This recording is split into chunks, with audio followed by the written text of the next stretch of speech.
Boa noite a todos. Pode falar assim mesmo? Estão ouvindo? Esse microfone dele não é como o outro, assim.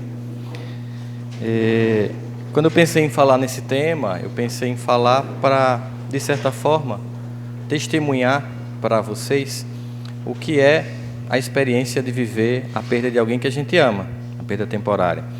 Obviamente que... Obrigado. Você quer quando é Denise, é? Sabe que eu te amo, né? Só para relaxar, viu, Denise? Quando a gente pensa nesse fenômeno, um fenômeno natural da vida humana, que é a morte física, que é essa separação temporária, a gente pensa nas diversas formas como a sociedade vivencia a morte, o luto, e como era e como é hoje em dia. Eu lembro na minha infância como era uma coisa muito pesada. Eu não sei se vocês tiveram essa experiência de todo mundo ficar usando preto. E aí ninguém podia ligar a televisão na casa. E ninguém podia comer. Por isso que as pessoas desmaiavam. Não era por emoção, era por fome. As pessoas não podiam comer porque cozinhar era um pecado, porque era contra, e todo mundo... Óbvio que você fica meio desnorteado, né? E a experiência do luto é vivenciado para cada cultura de uma forma diferente, de acordo com como eles visualizam o que vem depois. Quando a noção do que vem depois é muito vaga, muito dispersa, muito pouco clara, o desespero é muito maior. Por isso que a gente observa, comparando, por exemplo, a experiência do luto nos países como os países orientais, em que eles têm uma visão reencarnacionista, em que eles têm uma sensação de profunda gratidão por todo o tempo que se teve, e não apenas o lamento do momento que se vai, em contradição ao mundo mais cristão ocidental, não reencarnacionista, em alguns grupamentos, que veem uma sensação de desespero, porque ficam com esperança de um encontro muito pouco claro do que como isso vai acontecer, uma sensação de distância, ao mesmo tempo pouco esclarecimento sobre em que condições nós ficamos depois, para onde vai a alma que aquele corpo que nós amávamos tanto habitava. E todas essas questões geram sentimentos muito ambivalentes, e as reações das pessoas também são muito ambivalentes. Então, todos nós aqui já vivemos, ou vamos vivenciar, essa experiência. Não só da morte, mas da morte de uma pessoa muito querida, muito amada. E como faz 22 dias que minha mãe desencarnou, eu acho que seria interessante compartilhar para vocês a gama de sentimentos que tomou conta de mim, porque eu pude provar, de uma forma muito clara, o quanto essa doutrina ela é balsâmica, é consoladora e nos permite suportar dores como essa. Porque eu acho que das experiências humanas, perder alguém que a gente ama é a mais dolorosa, e certamente na escala de dor que a gente poderia falar da morte de alguém, um filho, é a maior experiência de dor que uma alma pode suportar, inegavelmente. Mas, quando a gente pensa nisso, a gente pensa nas várias formas como as pessoas descrevem isso. Muitos estudos se debruçaram para entender o processo do luto.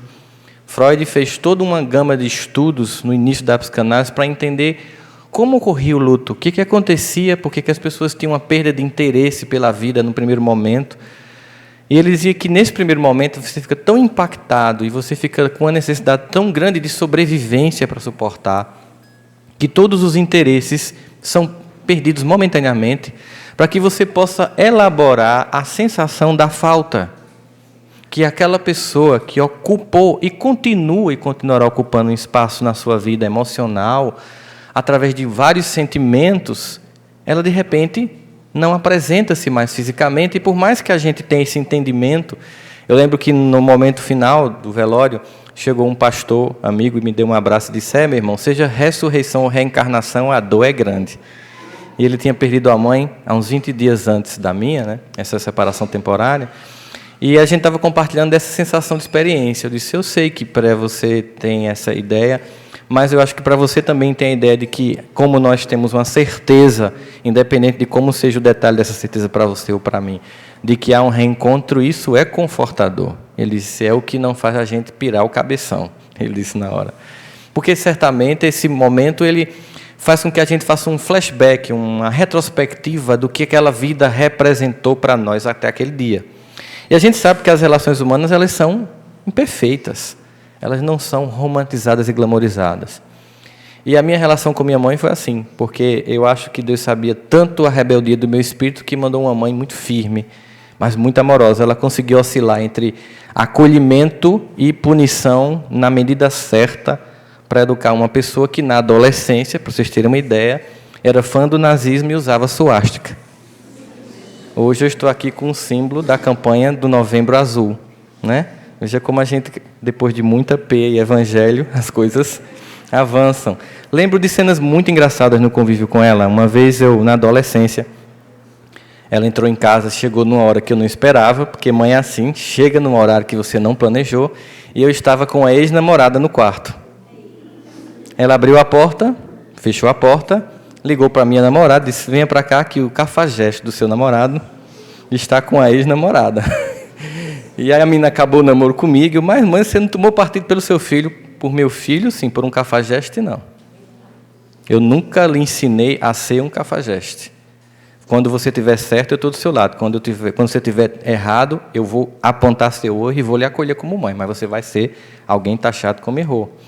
E cenas desse jeito, que as pessoas achavam até que ela era muito dura, e era, mas era necessário, e foi muito importante para mim, a gente, na medida em que a gente vai avançando na vida, a gente passa pela fase infantil, de que os pais são perfeitos, que a gente não sabe conviver com eles, como imagina a vida sem eles, a gente passa por aquela infância em que a gente tem medo que os pais morram, que os pais sumam, entra em pânico e tal, até que a gente chega àquela fase da adolescência, que a gente começa a ver os defeitos dos pais, das mães, e começa a ficar meio decepcionado. E quando vem a fase adulta, a gente começa a amar de uma forma mais madura, porque a gente ama na integridade do que a pessoa é. E ao invés de olhar os defeitos como limite, fica agradecendo a Deus como é que alguém com tantos limites conseguiu se dar tanto.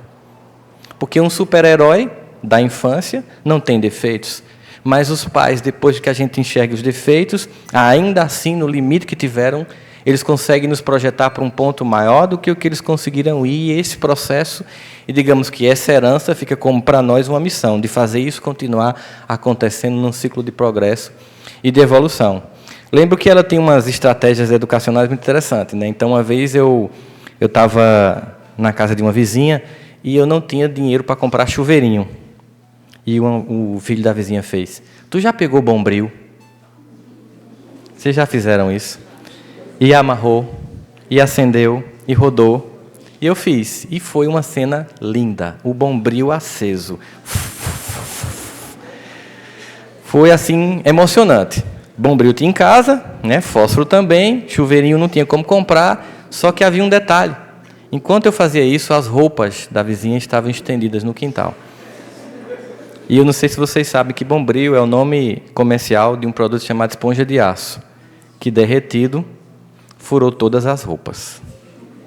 E a vizinha me pegou pela orelha e foi me levar para minha mãe, contando toda a história, dizendo que ela tomasse uma providência. E minha mãe me segurou e disse, meu filho, como é que você faz isso, meu amor? E a vizinha com ódio, você não vai fazer nada. Vou, a gente vai acertar, ver como é que eu vou pagar. A senhora não posso pagar de uma vez, a senhora está vendo, eu sou uma pessoa pobre, como a senhora também é, minha vizinha, a gente vai vendo como é que faz. E com ele? Mas com ele eu vou... Meu amor, não devia ter feito isso, meu amor. E a vizinha espumando. Eu sabia que quando a porta fosse fechada, haveria uma mudança no tom do tratamento. Sabia? E houve. E ela fazia uma coisa assim meio didática. Você está apanhando porque... Eu fazia, mãe, termina a frase, mãe, termina a frase. Era para fixar, né, palavra por palavra, o porquê que eu estava passando por aquilo. Mesmo assim, apesar de eu ser extremamente traquino, eu reconheço, só Jesus e minha mãe na causa, né, eu apanhei pouco, porque ela conseguiu me dar aquela educação Wi-Fi. Todo mundo aqui entende o que é uma rede Wi-Fi, ou seja, quando você acessa a internet sem fio, pois eu fui educado por minha mãe assim, ela olhava a 100 metros e eu entendia a mensagem.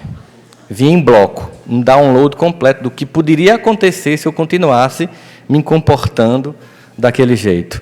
É uma educação que eu tive, que eu sei que Denise, né, Adolfo e a família dela tem, que a gente compartilhou na infância da vizinhança, que tem um compromisso severo com a educação dos filhos, porque sabiam que tinha um compromisso com Deus que deu esses filhos para educar.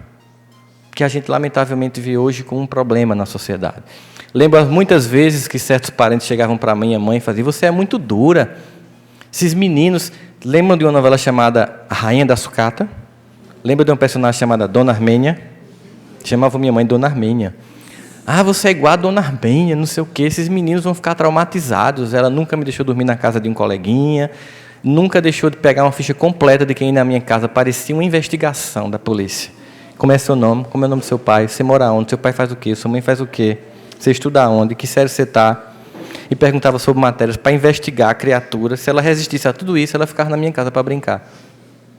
E depois de muita reclamação, as pessoas dizendo que não ia dar certo, no futuro, quando se passou-se o tempo, as pessoas faziam: como é que tu fez para educar teus filhos? A minha mãe fazia aquilo que vocês criticavam. Ela sempre dizia: meu filho, eu só tenho 2 coisas para deixar para você, porque você já percebeu que a situação aqui não é muito boa, né? Isso que é, mãe. Você só tem, para deixar para você, só tenho Deus e a educação. Com isso, você vai conseguir resolver qualquer coisa. Se eu deixar tudo para você e você não tiver nisso, você perde absolutamente tudo. Só que eu não gostava de estudar, gente. Mas para vocês terem uma ideia do que é não gostar de estudar, porque eu tinha déficit de atenção e hiperatividade, numa época que não tinha nem diagnóstico, nem terapia, nem Ritalina. Era menino burro mesmo. E aí minha mãe percebeu a minha dificuldade de estudar, eu não gostava, eu não suportava o processo. Eu chegava a furar o pé no meio do caminho para voltar para casa, para ficar à tarde vendo sessão da tarde. Fingia febre e tal. E um dia ela percebeu realmente que eu não gostava de estudar. E disse: meu filho, eu percebi que você não gosta de estudar. E naquele momento eu fui tomado por uma sensação de alegria tão grande, porque eu pensei: eu vou ser liberto. Ela vai me dar a carta de euforia. E eu disse muito alegre: minha mãe, eu não gosto de estudar. Pois é, meu filho, eu percebi. Mas você tem sonhos? Você pensa assim: quando você for adulto, o que você quer? Ela me estimulou a falar dos meus sonhos. Aí eu fui e viajei, né? Eu quero viajar, eu quero ter um carro assim, eu quero ter uma casa assim. Ela: e o que mais? Aí eu fui viajando, aí depois ela disse: quem vai te dar tudo isso? Aí eu falei para ela, porque eu não sei se você já percebeu que a gente é pobre, né? Tinha uns 12 anos na época, disse: minha mãe, não lembra a resposta. Todos esses anos comendo arroz e ovo no almoço, eu não tenho a menor dúvida de que a gente é pobre. Pois é, meu filho, quem é que vai dar todos esses sonhos? Mas eu não gosto de estudar.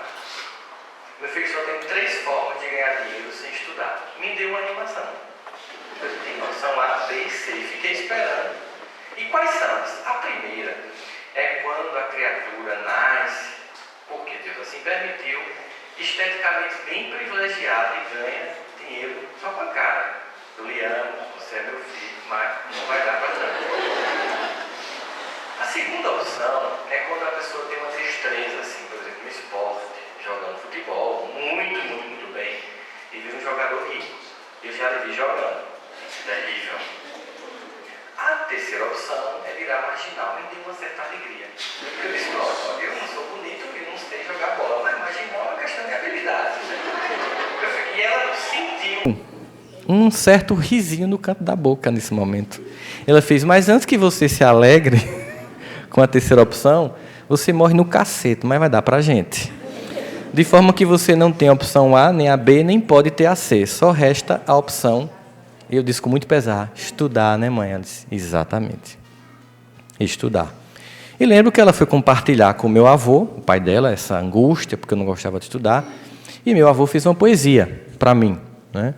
Disse: olha, eu fiz essa poesia porque quando eu tinha 12 anos de idade, eu morava no sertão da Paraíba, vi a seca e pensei assim: eu não quero isso para os meus filhos e para os meus netos.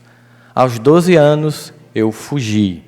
À noite, passei inteiro em cima de um pé, porque havia um gato maracajá, que era um gato meio violento na região, e eu passei a noite inteira lá, e só voltei para casa 20 anos depois, capaz de manter uma família. Então você não pode desrespeitar o meu sacrifício, nem o da sua mãe. E aí me entregou um poema. Ele era poeta, gostava de fazer poesia, ele era caminhoneiro. E o poema dizia: estude e não esmoreça, pois traz erguida a cabeça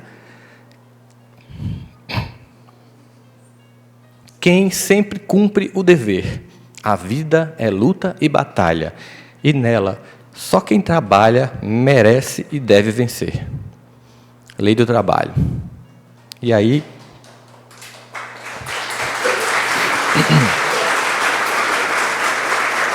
E aí eu percebi que eu fiquei sem alternativa. Depois de tanta chantagem, de uma poesia, né, de um depoimento de um homem que saiu aos 12 anos, em 1914, meu avô nasceu. Naquela época não era uma coisa tão simples, né, sair de casa. E construiu a família dele de forma simples e honrada, dando aos filhos condições de ir aonde ele não pôde. E aí você vai começando a perceber que o que nós somos, afinal, se não um resultado de muita gente? Quantas pessoas, quantos seres humanos são responsáveis para que a gente esteja onde a gente está? Como nós não podemos nos vangloriar de uma vitória que jamais é nossa, porque nunca é só nossa, porque nós somos o resultado de muitos amores. Amores diretos, que são os amores não doentes, daquelas pessoas que nos amam, apostam em nós. E os amores indiretos, que são os amores doentes de irmãos nossos que nos odeiam e que são usados como instrumento para nos fazer crescer, mas que um dia, pela misericórdia infinita e incessante de Deus, poderão acordar para uma relação de fraternidade, porque o lugar em que todos nós nos encontraremos é na mesa da fraternidade. Então, de certa forma, quando a gente analisa esse percurso, a gente não pode imaginar que podemos fixar a nossa memória diante dos últimos momentos de uma pessoa que teve toda uma vida de amor e dedicação à nossa existência. Nós não podemos fixar a nossa memória num velório, num caixão que se abre, num caixão que se fecha, num caixão que desce. Porque até chegar àquele ponto houve muita vida, muita alegria, muita palmada, muito puxão de orelha, muita dedicação. E é isso que nos consola. Mas mais que isso, é imaginar que numa vida que nunca cessa, por maior que seja a dor da separação, ela jamais será maior do que a alegria do reencontro. Todos nós, que a gente está aqui todo em reencarnação, todos nós temos uma convicção de que a coisa não cessa por aqui. De que existe um reencontro certeza, que alenta e que acalma. Quando a gente pensa em sentir saudade, quando a gente quer se desesperar pela falta da voz, a gente para, respira, se concentra no que foi dito, se concentra no que um dia voltará a ser dito. A gente fica sem querer ver as roupas, sentir o cheiro, voltar na casa, porque são símbolos de uma pessoa que orbitou a vida naquele ambiente. E a gente fica sentindo falta disso. Mas, ao mesmo tempo, a convicção serena e absoluta de que a gente não cessou, de que de fato foi uma separação, a certeza de saber que se hoje não está mais sobre a minha responsabilidade cuidar da minha mãe, que há mais de 7 anos vinha suportando uma doença como lúpus, hipertensão pulmonar, 37 medicamentos por dia, respirador artificial, imaginar que nada disso mais está perto dela, e que muita gente que a ama profundamente a antecedeu nessa jornada que todos nós iremos ter, está lá cuidando, está lá controlando, está lá velando, como a gente diz, por aquela pessoa que a gente ama. Ao mesmo tempo, você imaginar que acontece aquelas cenas, né? Toda vez que eu viajo, e ela sempre ligava para mim, ela sempre perguntava: tu estás aonde, menino? Ela me achava um menino. Vocês sabem, toda mãe acha a gente um menino. Menino, para em Campina, pelo amor de Deus. Ela dizia, eu disse, mas a culpa é sua. Porque quando eu tinha 12 anos de idade, minha mãe, que tinha uma mediunidade muito forte, disse, meu filho, eu estou vendo você aqui adulto, viajando o mundo todo, falando de Deus. Na época eu era evangélico, eu disse, mas eu não quero ser pastor não, mãe. Ela disse, eu não sei se você vai ser pastor, não estou vendo se é, mas eu estou vendo você falando. Isso eu estou vendo. Então, nesse processo, nessa busca... Eita, Denise, espero que não seja tudo isso, mas obrigado, viu, pelo carinho. Nessa busca, né?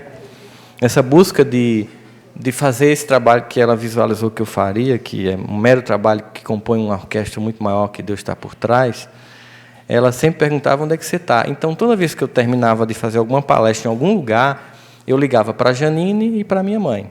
E aí, quando foi no sábado, minha mãe foi velada na terça, enterrada na terça. No sábado eu tinha uma palestra fora e eu tive que ir, porque eu cancelei algumas que vinha na sequência, mas essas outras eu tinha que ir. E eu saí da cidade, liguei para a Janine e automaticamente, por um condicionamento psicológico, fui ligar para a minha mãe, quando aí aquela ficha cai de novo, aí você respira dentro do avião, assim, digo, não dá para ter uma crise aqui, o povo vai achar ainda mais nessas coisas apertadas da Gol, né?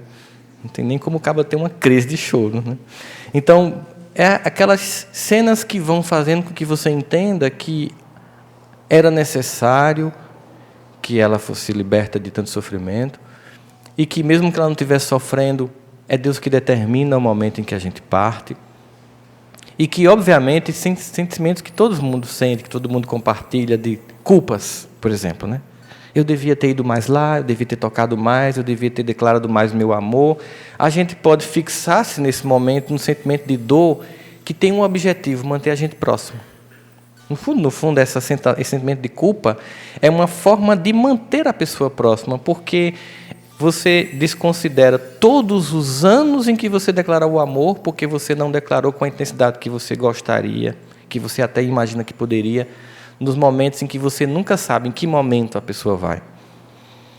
O processo de uma pessoa que vai desencarnando lentamente, ninguém sabe dizer se é o mais angustiante, a notícia chegar de repente, ou a pessoa, você vê esse processo, porque eu lembro que no aniversário dela, em agosto desse ano, ela não conseguiu ficar na mesa respirando com a gente.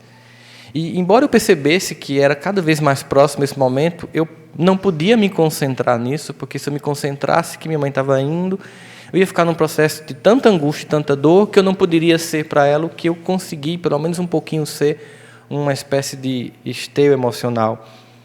E é uma forma de você tentar retribuir, que é impossível, jamais um filho consegue retribuir para os pais o que eles nos forneceram. Por mais que você tenha toda uma outra vida, um tempo inteiro de mais 40 anos do tempo que você teve para devolver, não dá, porque o nível de dedicação de um pai e de uma mãe sobre uma criança dependente de um filho é muito maior do que, por mais que a gente se esforce, sobre pais mesmo quando eles estão frágeis. Então, quando a gente observa esse plano todo, a gente observa o sentimento mais sereno que existe, que é um sentimento de profunda gratidão. Profunda gratidão que a gente tem que ter por todo o tempo que nós tivemos de convivência. Profunda gratidão por todo o aprendizado que foi construído naquela relação. Nem sempre numa visão romanceada, mas sempre numa relação que tinha disposição de amar, no limite que cada um de nós tem, e de se doar. Minha mãe, mesmo doente, ela tinha um monte de pessoas muito queridas e muito amadas.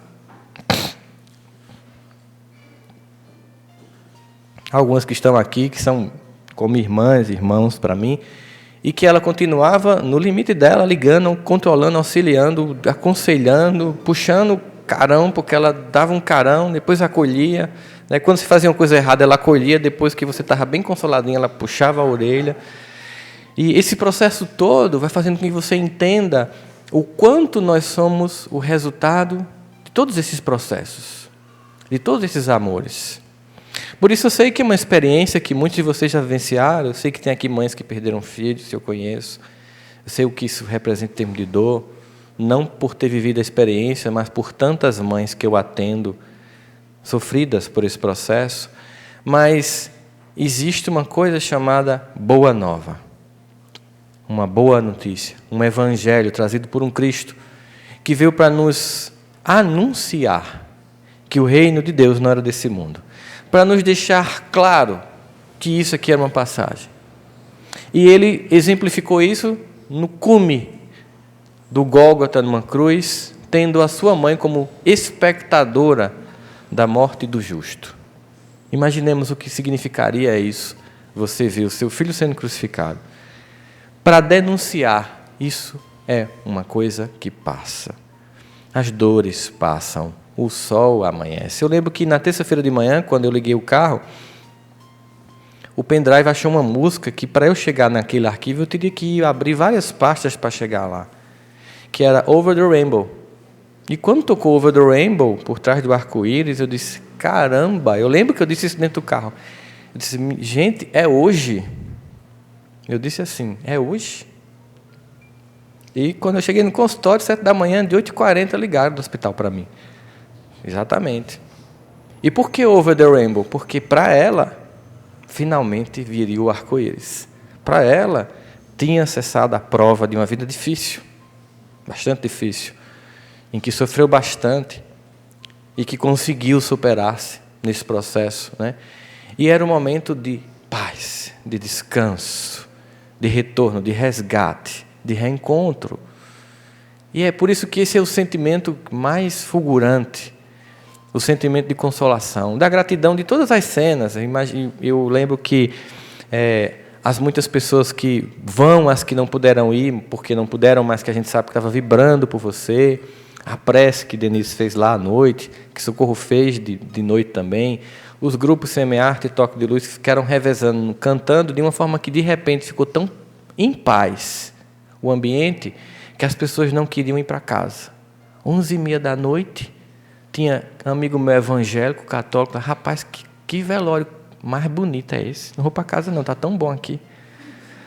A paz, porque nós temos a convicção de que nós somos eternos, de que a morte é uma experiência que não existe de fato, porque só existe no universo vida. No universo só tem vida. Física ou não física, só tem vida. Separações existem. Qual é a melhor homenagem? Eu pensei, qual a melhor homenagem que eu posso fazer à minha mãe? Lembro que toda vez que eu ia para a casa dela, que eu saía, ela sempre dizia isso, desde criança. Vá em paz, meu filho, Deus lhe abençoe e transforme num homem de bem. E lembrei, quando eu me tornei espírita, que eu fui ver o verdadeiro espírita, o homem de bem, e pelo esforço que faz em combater as más inclinações. Quantos esforços, né, gente, a gente faz? Quanta crequinha que a gente tem, quanta sombra. Imaginar Deus amando e apostando na gente assim mesmo. Imaginar os pais da gente que nos conhecem muito bem e que, apesar de ver essas deficiências, sabem das possibilidades, apostam, instigam e nos empurram para isso. Então, a melhor homenagem é continuar nesse esforço contínuo para se tornar um homem, um dia, um homem de bem. Um homem que se distancia das muitas deficiências que ainda tem em busca das poucas virtudes que construiu, tendo como exemplo um monte de gente que antecede a nós, porque imagine o amor de Deus, ele antecipa-se ao enviar, para nos preparar um ambiente, pessoas. Eu sei que tem pessoas aqui que já me testemunharam fazer parte de famílias em que existe muito ressentimento, muita dor, muito rancor e muito ódio.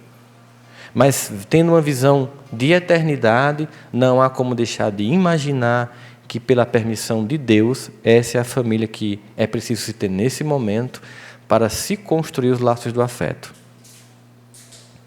Quando no Evangelho, e eu digo para essas pessoas que têm muitas mágoas dos pais, quando no Evangelho, já na tradição mosaica, se dizia honrai o vosso pai e a vossa mãe, observe que não está se pedindo para amar. Porque é certo, e o Evangelho segundo o Espiritismo bem coloca isso, alguns pais não fazem por onde esse amor vir. Mas ainda assim, nos cabe, nos é dever, diante da hierarquia do universo que nos rege, honrar o pai e a mãe. Porque nesse processo, nós estamos construindo em nós as habilidades de vir a ser um pai e uma mãe que vão poder ser honrados pelos filhos. Às vezes são pessoas difíceis, eu sei. Talvez alguém esteja aí pensando, ele está falando de uma mãe muito legal, mas se ele tivesse a minha, né? Minha mãe teve uma mãe dessas, que foi muito difícil. Uma mãe que provocou nela as maiores experiências de dor. E a coisa mais interessante foi que, depois do desencarne do meu avô, aos 94 anos, de uma relação com minha mãe e minha avó extremamente difícil, eu fiquei muito preocupado porque as cuidadoras dos meus avós disseram para mim, a gente cuida dos seus avós, mas quando seu avô morrer, a gente não cuida da sua avó. Você se vire. E eu disse, pô, como é que eu vou fazer? Eu ficava imaginando, me dê um mês, me dê 2 meses e tal. Aí minha mãe disse, traga a mamãe para casa. Traga a mamãe para morar comigo. Aí eu disse, é sério? Se é. Isso quer dizer que aos 47 do segundo tempo, tu vai virar o jogo? Traga ela para cá. Aí eu achei que era, sabe, não, o pai morreu, ela está emocionada, se sentindo nessa obrigação, mas não vai dar certo. E não levei. Uma semana depois, ela ligou, cadê mamãe? Está na casa dela. Eu não pedi para trazer, eu disse, é sério mesmo? Você quer que eu leve sua mãe para ir para sua casa? Mamãe que passou uma vida inteira tentando lhe destruir? Quero. Minha avó passou 3 anos na casa da minha mãe. Eu acho que foram os 3 anos de mais paz que minha avó teve. Porque quando a gente vai retornando as histórias, a gente vai entendendo que tem muita dor por trás de pessoas difíceis. Não são difíceis à toa, né? Ela perdeu a mãe com 3 anos de idade, foi morar na casa de uma tia, e depois essa tia teve uma filha, e ela virou a gata borralheira dessa menina. Então, naquele processo de negação, de exclusão, de não amor, ela foi para um processo de reprodução. No limite que nós temos. E aí minha avó finalmente teve 3 anos de paz. Desencarna em outubro de um ano, minha mãe em outubro do outro ano. Porque minha mãe precisava, e minha avó também, desse resgate. De fechar essa história. Minha mãe, eu falava muito, mãe, você precisa perdoar a avó, porque é a única forma de você ficar apaziguada. Ah, porque você não sabe o que ela fez? A mãe já me contou todas as histórias. Eu sei que são difíceis. Todos têm queixa, mas a gente tem que perdoar. O objetivo é esse. Ela tem um porquê ser assim. Sempre que alguém lhe machucar, saiba, é uma pessoa que está muito infeliz. Se você for fazer um levantamento da história pessoal dessa pessoa, você vai diminuir sua intensidade de raiva e vai começar a entender o quanto Jesus estava certo quando dizia, orai pelos vossos inimigos. Porque são pessoas que estão num grau profundo de infelicidade, transmitindo para nós a infelicidade que possuem, precisando muito mais de nossa prece do que do nosso ressentimento e do nosso ódio. Então, evitando um processo de resgate, de reconstrução, de preparação para a leveza, para tudo que a gente puder fazer aqui, né? Como André Luiz nos diz assim, não espere resolver depois do túmulo aquilo que tem que ser resolvido enquanto estamos na Terra. Esse é o grande objetivo, reencontrar. Tem pessoas que são difíceis, eu sei, gente, mas ainda assim nós temos o dever de honrar pais e mães. Se essas pessoas nascem na nossa família, irmãos, essas pessoas não estão à toa. Há uma necessidade, há um porquê de estarmos juntos. Às vezes, esses pais e essas mães podem estar tendo uma conduta que não é aquela que nós gostamos, ainda assim. Mesmo discordando veementemente, nós não podemos desrespeitar, porque nesse momento nós perdemos toda a nossa razão diante de Deus. Nós podemos manifestar o nosso desagrado, mas manter fielmente a honra e o respeito por alguém que antecedeu-se a nós e pediu a Deus para ser aquele esteio que nos receberia no regato da terra para nos preparar para a vida. Diante de todas essas histórias, das pessoas que fazem parte do nosso cotidiano, das pessoas que nós amamos, das idas e vindas, da certeza de reencontro, fica no final um sentimento de saudade e alegria. Alegria pela leveza, a alegria pela certeza do reencontro, a alegria pela certeza da presença. Saudade é um sentimento bom, porque é muito triste quando alguém vai e deixa alívio. E tem pessoas que têm uma vida pautada em tanta angústia, uma vida em tanta dificuldade, que deixam alívio. Mas saudade é um sentimento bom. Saudade é o sentimento da falta temporária, da presença amorosa de alguém nas nossas existências. É um sentimento que merece a comemoração. Por isso que dia 2 de novembro eu não estava no Campo Santo Parque da Paz. Dia 2 de novembro, eu estava num evento chamado Cometrim, em Minas Gerais, criado por Chico Xavier, com vários amigos dele, dando testemunho da vida dele, falando de Jesus. E eu achei que foi a melhor homenagem que eu podia fazer à minha mãe, que não está ali, que não está mais aqui, que está num plano espiritual, no qual nós iremos nos encontrar, que é continuar a tarefa que ela percebeu que eu iria exercer em algum momento da vida. E qualquer tarefa é muito importante para Deus, porque o que nós estamos fazendo aqui é contribuindo na orquestração de um mundo e progredindo este mundo. Onde quer que nós estejamos, o que é que nós estejamos fazendo é a nossa contribuição Para Deus, não importa a quantidade, o lugar. Lembrando do óbolo da viúva, o que importa é a intensidade do afeto que é colocado naquilo que eu faço. Portanto, lembro que no dia seguinte, eu que fui consolado por amigos como, por exemplo, Anchieta, Iracema e Vanderlei, no outro dia, na mesma capela, tive que ir lá me solidarizar, porque era Iracema, Vanderlei, Anchieta e as filhas que se despediam de um pai também muito amado. E mais uma vez, a sensação de tristeza, de saudade, de conforto, da certeza, da convicção, da eternidade. Por isso, podem ter certeza, para quem já passou, ou para quem já vai passar, ou para quem um dia vai passar. Por maior que seja a dor da separação temporária, ela nunca é maior do que a certeza da alegria do reencontro. E é por isso que no universo de Deus nunca existe a Deus. Só até logo.